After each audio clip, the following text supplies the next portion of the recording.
Welcome to Talking Foreign Affairs with Adil Cader, the show where we seek to educate and inspire young leaders on global affairs.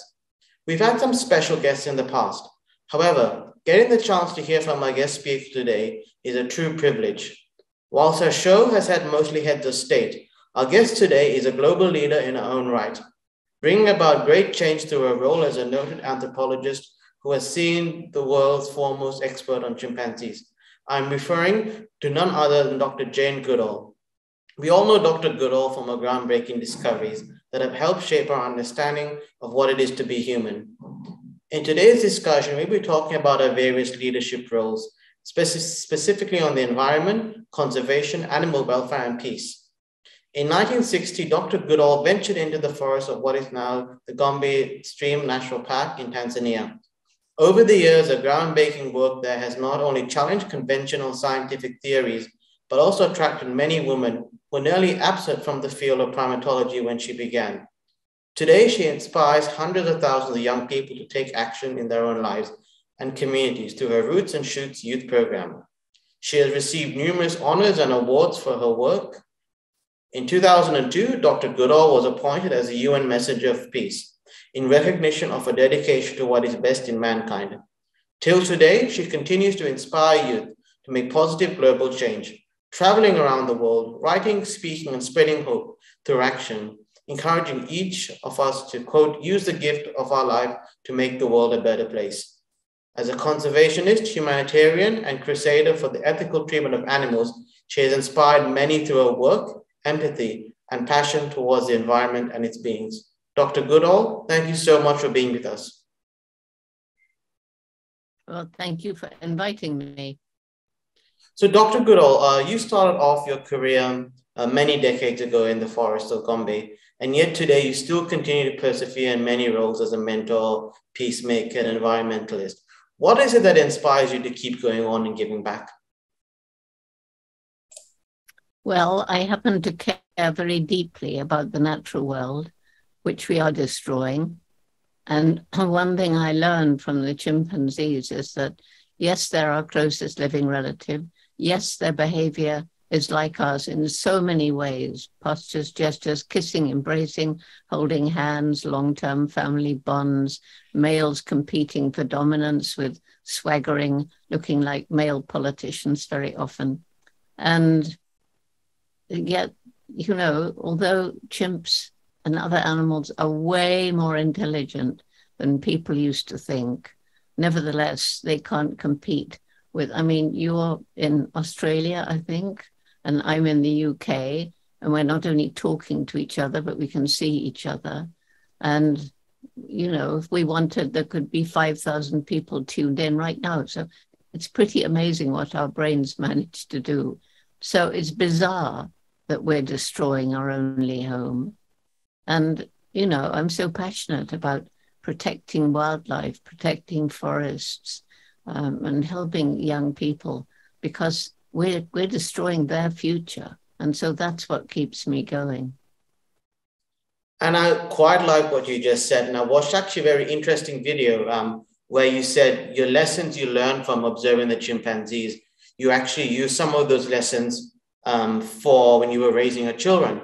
Similarly, now we are a foreign affairs show, and I'm sure you'd have some advice for a lot of world leaders. What are some of the good qualities of chimpanzees that you'd give to some of our global decision makers right now, specifically given we're in a very divided time, we're in a very polarized time where certain issues on climate change and environment aren't being taken seriously? What good leadership qualities from observing chimpanzees would you think some of our world leaders could take on board? Well, you know, unfortunately, chimps like us do have a dark and aggressive side, and they can be brutal and they can kill. But that isn't a part of their normal behavior. And what's very interesting to see is how quickly they resolve conflicts. So if two individuals are having a little fight or something like that, they can't rest until they've made it up with a pat or an embrace. And that's quite striking. But then I've learned a lot from watching the behavior of family, and in particular, mothers and their babies. And when I was watching how the chimpanzee mothers play with their infants, I thought, well, I'm going to have fun with my infant too. And I did much the same as the chimps, a lot of playing. And also you see chimpanzee mothers, if they're being irritated by an infant, so they're trying to fish for termites with twigs, and the infant keeps trying to grab the twig away. And instead of punishing, the mother will distract by tickling with the other hand, and until the infant is old enough to know that what it's doing is not wanted. I think it's very clear that there needs to be some sort of protection on chimpanzees. And I know you've spoken about some sort of international rights bill for chimpanzees, similar to a UN Declaration of Human Rights. What do you think the future is? How can we practically go about that? Because there are some movements for an international convention for animal protection. How can we move this idea forward to get this international law passed so that animals have similar rights to human beings? Well, you know, a lot of lawyers are pushing for animal rights, and a lot of animal rights activists. And there's nothing wrong with that. And if those rights are ever created, that could help in some situations. It could help captive chimps. It wouldn't do much for wild chimps. So my goal rather is to raise awareness and help people to understand the true nature of animals, that like us, they're sentient, that they have emotions like happiness, sadness, fear, despair, terror. They feel pain. And they're so like us in so many ways. And when you think of human rights, there's a Declaration of Human Rights. But what good does it do some people? All around the world, human rights are abused every single day. And so I want people to change because they feel it in their heart. And, you know, when it comes to peace, well, I think it's much the same. We can have international law, and look how right now Russia is breaking international law in Ukraine every day. You talk a lot about previously on that note about disconnect between the head and the heart on many issues. The time you were in Gombe, there was hardly any technology, no social media. It was a time where there was a lot of face-to-face connection. You'd go and discover something. Borders weren't as strict. Given the advent of technology, do you think technology has played a negative role in regards to us not seeing or having any emotional feelings towards animals?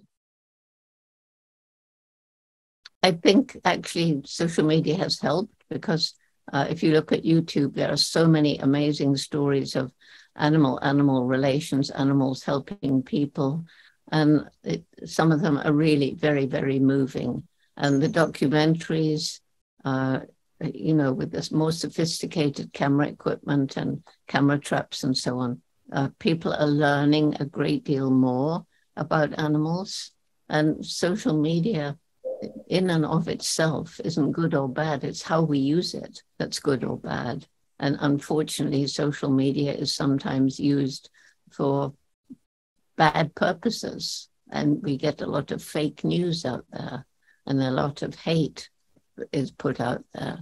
You know, a lot of these gun shootings in America, the young people have actually posted that they want to kill people on social media. But I think on the whole, as far as animal welfare is concerned, it's done good. You know, people illegally go into factory farms and film the absolutely horrendously cruel behavior that goes on with cows and pigs and chickens and so on. And this is turning a lot of people into being vegan. So it can do a lot of good. Because, of course, all this breeding of animals for cheap food, cramming them into these tiny places, it's not only the cruelty, it's also they all have to be fed. Huge areas of environment are cleared to grow the food, lots of fossil fuel for all the big machinery, and water, very scarce in some places, a lot of water to turn vegetable to animal protein. And all these animals are producing methane gas in their digestion, which is one of the very virulent greenhouse gases. On the note of the greenhouse gases, I know you're quite involved with commentary on the IPCC and the climate agreement movements. What's your reflections on the recent COP26 in Scotland and the way forward? Well, I'm still waiting to see, because we've had a lot of COPs where a lot of promises were made, of which not very many were followed through on, starting with the Paris Agreement. You know, all these countries vowing to cut their emissions, but I don't think a single country did.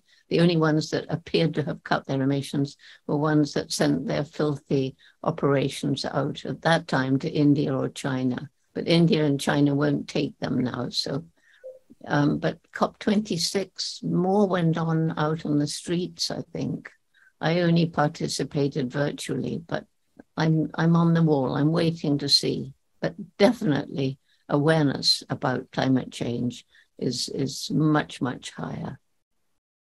And do you get hope now when you see in the past 2-3 years, youth activists like Greta Thunberg, who maybe a couple of decades ago, grassroots activists wouldn't be getting much attention, seeing grassroots activists getting much more attention now, do you think that's going to now only speed up the process for action? Well, it's certainly helping to raise awareness a lot. And, you know, the Jane Goodall Institute, we have our youth program, Roots and Shoots, which has members from kindergarten through university. And the main message there is every single one of us makes an impact on the planet every single day. And what you do may seem insignificant, but if everyone makes even small ethical choices in what they buy, how they interact with people and animals, that can lead to big change. And so our Roots and Shoots groups all tackle 3 projects to make the world better. One to help people, one to help animals, one to help the environment, because it's all interrelated. And if they do that, they get to understand better the different parts that make up the whole. And what would your advice be to young people around the world who are very skeptical about the change they make? They don't believe, maybe unless they're an elected representative, that they can bring about change. But your Roots and Shoots program has successfully shown through community-based actions and grassroots movement you can. What would your reach out message be to the young people who are still not sure whether their actions can help the world? Well, let them find out about Roots and Shoots, and they will see that because we're in 85 countries, 65 countries and growing, because we have hundreds of thousands of members, because we began in 1991, some of those young people are now in decision-making positions. They take with them the values they got through the Roots and Shoots program. For example, the Minister of Environment in Tanzania, when the last president was in power, dared to stand up to him, knowing that he either would lose his job or even be killed, because he was standing up to Megafuli, who had said, anyone who disagrees with that project will pay the price. But he stood up for what he knew was right. And moving on to other examples. Sorry, go ahead. No, I just said there are many examples like that.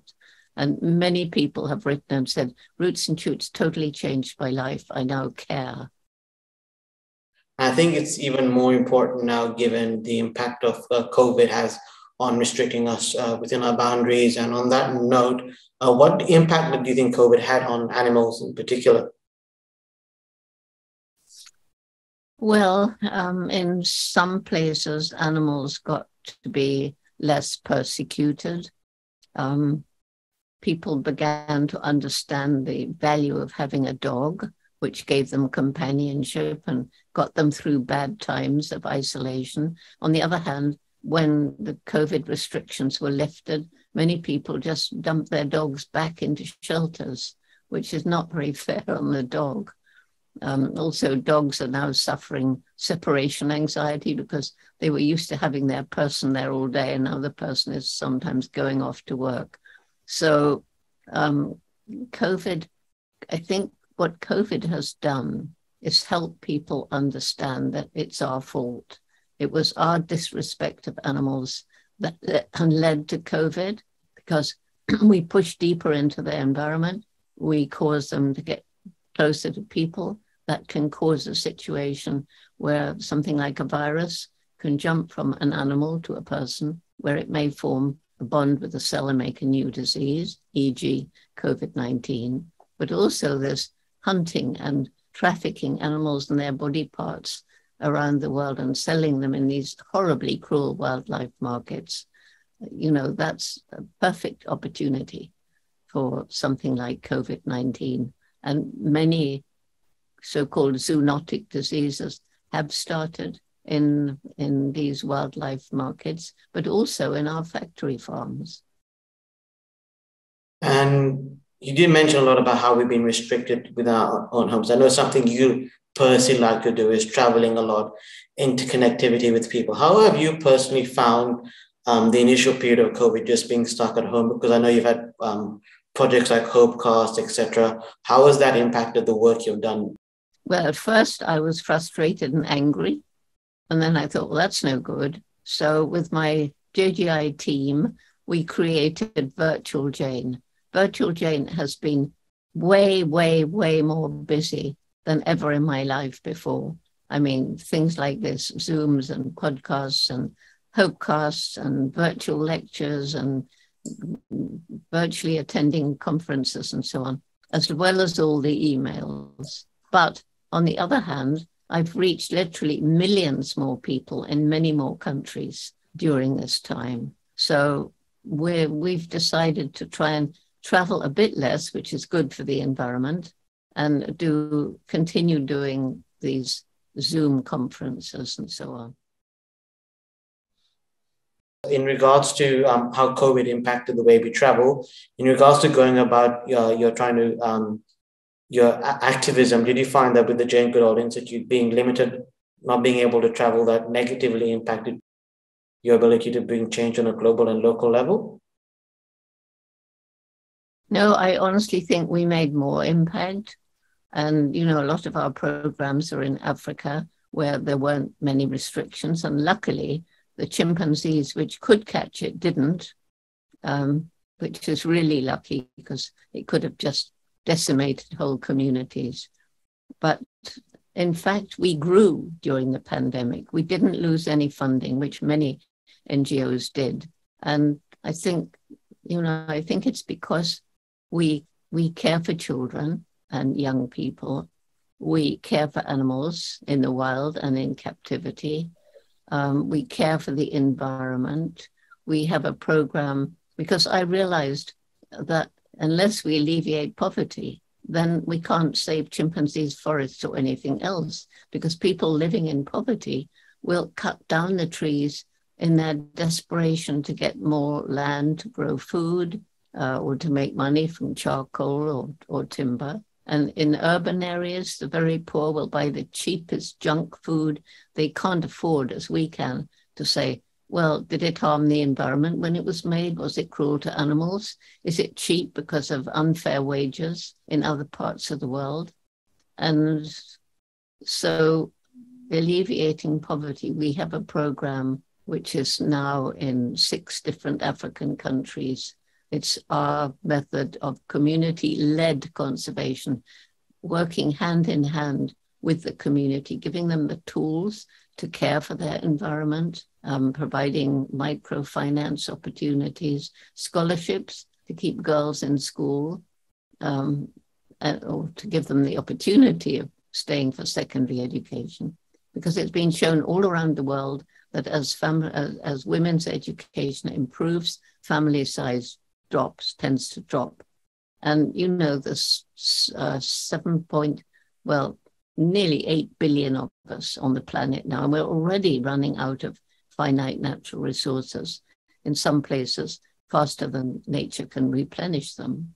And they reckon there'll be closer to 10 billion by 2050. So if we carry on with business as usual and our population continues to grow and our populations of livestock continues to grow, what's going to happen?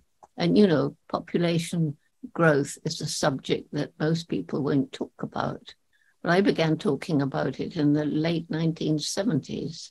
I've never been attacked, as people said I would be.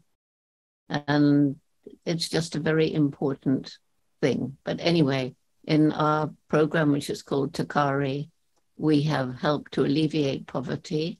And once the people understand that protecting the environment isn't just for wildlife, it's for their own future, they've become our partners in conservation. And areas that were decimated around Gombe, where I did the chimp research, which is still going on, the forest has come back. So you talk about your work in Africa and some of the less economically developed countries. How do you then go about trying to convey your message and the work the Institute does to some of the more economically developed countries, the more industrialized countries, who wouldn't be facing the impacts of climate change, like say a country like India or countries in sub-Saharan Africa? How do you go about changing a message based on the different levels of economic development? Well, openly say that the climate change that you're experiencing is mostly not your fault, except this poverty bit, which is cutting down the forests very fast and a lot of pollution going on. But I found the way to talk with people who are doing things that you don't want them to do is never to criticize, but to try and reach the heart and tell stories and get their opinion. My mother taught me. My mother really gave me a super beginning. And she said, you know, if you meet somebody you don't agree with, number one, listen to them, because they may have points that you've never thought about. But I've definitely found that reaching the heart through telling stories. And there's another thing, not quite the same, but I was talking to the CEO of a big international corporation in Singapore. And he said, Jane, for the last 10 years, I've been working very, very hard to get the entire business in the country of where I source my products and the supply chain in the main offices and with dealings with the customers as ethical as possible, trying to get, off the grid and all the rest of it, use renewable energy, have fair wages, help the communities. And he said there were 3 reasons. One, I saw the writing on the wall. I saw that we were using up natural resources that are finite as though they're infinite, which they're not. And in the end, that would lead to collapse of many businesses. 2, consumer pressure, because more and more people are becoming aware. And so they're demanding products that have been made ethically. But he said, what tipped the balance was my little girl coming back from school one day. She was 8 years old. And she said, Daddy, they're telling me at school that what you're doing is hurting the environment. That's not true, is it, Daddy? Because it's my planet. And that did it.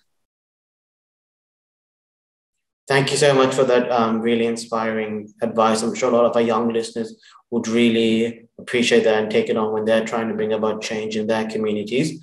We're heading into the last segment, so we'll just go through questions submitted in by listeners. One listener asks,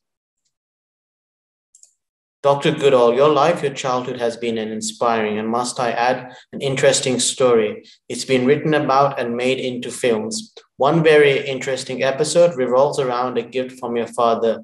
You named it Jubilee, and it's been by your side all these years. How inspiring was Jubilee in your career? And for more modern times, how inspiring has Mr. H been? Well, Jubilee, everybody thinks that because Jubilee was a chimpanzee, that's what sparked my interest in chimps. That's actually not true. I wouldn't have thought chimpanzees were exotic. We didn't know anything about them. And when I saved up and got to Africa, I would have studied any animal to be out in the wild. That was the dream I had when I was 10. And everybody laughed at me. How will you get to Africa? It's far away. You don't have money and you're just a girl. But that amazing mother of mine said, if you want to do something like this, you'll have to work really hard, take advantage of opportunity. And if you don't get up, maybe you find a way. And I share that message with young people around the world.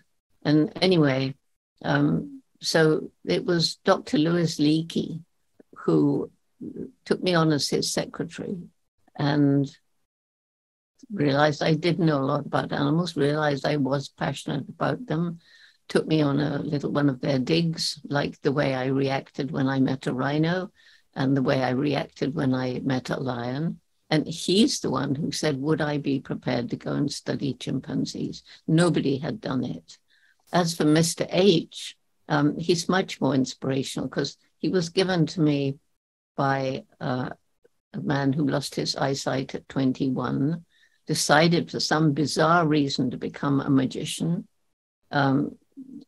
Children don't realize he's blind. He does skydiving, and he's actually done a book. He taught himself to paint, and he did a portrait. He gave me Mr. H for my birthday 28 years ago, thinking he was giving me a stuffed chimpanzee, but actually Mr. H has a tail, and I made him hold it. Gary, chimps don't have tails. He said, never mind, take him where you go, and you know my spirit's with you. So his name's Gary Horn, hence Mr. H. And we now have baby Mr. H as Mr. H Jr., and people buy them all over the world. Mr. H has been to 61 countries. Well, which country would Mr. H like to visit next? He will next visit Canada. So I'm sure all our Canadian listeners would keep an eye out for him. Our submitted in question was, you once said that you work to amplify women's voices, leadership, and action. Your groundbreaking work at Gombe changed perceptions around the role of women in science and became an inspiration to many. How do you feel about the representation of women in science and other disciplines today? Well, all I can say is, people think I broke into a male-dominated area of science, which isn't actually true, because basically when I went out to study chimps in 1960, there was nobody out in the field except 3 Americans, 1 studying gorillas and 2 studying baboons in South Africa. But otherwise, I was sort of in there first. And being a woman helped me, because Leakey felt that women might be more patient in the field, which was a big help. And I think, the National Geographic came in to support the work after I'd seen tool using. And my money was just about to run out because, I hadn't been to college. And it must have been very hard for Leakey to find this money for 6 months. And so I think, being a young girl and not unattractive, I have to say, when I look at myself back then, that probably helped, Geographic Stories, Jane the Cover Girl, and things like that. But it's absolutely a fact that since I came out into the world, back in 1960, the role of women in all aspects in many countries has risen so much. I mean, there are many, many more women in high positions. I was amazed just the other day to look at top politicians around the world, how many were women. So women are getting there. And of course, in some countries, there's still an awful lot of work to do. And in some communities in wealthy countries also. So, but it's, we're getting there. And I think one good thing is that when women first broke into politics or business, they felt to get there, they got to be very masculine and behave like men. And that's a big mistake, because we need both. We need the male qualities and the female qualities. And one of the stories I love was a chief of a tribe, an indigenous tribe in, I think it was Colombia. And he said to me, Jane, we see our tribe as like an eagle, and one wing is male and the other wing is female. And only when the 2 wings are equal will our tribe fly high, which is something I like very much, because we do need both. And just before we finally cut off, what would your last piece of advice be to young leaders listening to this, and want to make their impact on the world?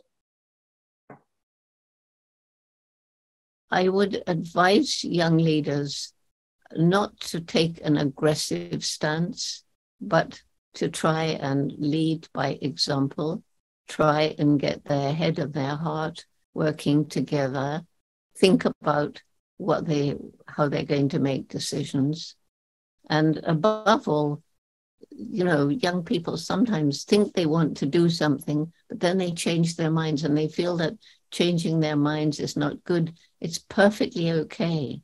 So any field you go into, you've got to really want to go into it. You've got to want to give up a lot of your life in whatever it is that you decide to do, if you're ambitious, that is. So be a leader who works with head and heart in harmony. So, Dr. Goodall, there's an interesting story you've talked about before in regards to a lesson you learned from the airport and some observations you made. Could you just share that again with us, please? One of the things that I really loved, still miss, by the way, was watching the behavior of mothers with their infants. And one thing I loved to watch was the way chimp mothers have such fun with their infants.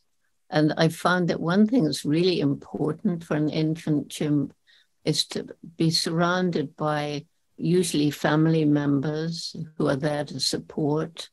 It can turn an infant into a spoiled brat because he or she finds that they can try and steal food from a higher ranking individual, which most infants wouldn't do. But if you've got a high ranking mother and a high ranking brother, you can get away with it. So you become very spoiled. But I think having a support network is equally important for our own children. And it doesn't have to be the biological mother, but it has to be 2 or 3 individuals that the child can trust. The other thing I learned from chimp mothers is imagine that you're a mother and you're fishing for termites. That was my famous tool using observation. And your infant, who's about 1 year old, is repeatedly grabbing at your grass tool. And instead of punishing that child, because he's just playing, he doesn't know he's being naughty, she will tickle him at the same time. So she's termite fishing with one hand and tickling with the other. And that's something that human parents need to learn, that until the child knows that he or she is doing something that is not appreciated, they shouldn't be punished. They should be distracted. That's some really sound advice that I'm sure our listeners would take on board. And we really appreciate your empowering advice. You've gone into some very important reflections on world issues. And we know you're a very busy person with all the work you do. So thank you so much, Dr. Goodall. Well, thank you. I've enjoyed talking with you. And yes, I've got another Zoom coming up. Okay, bye.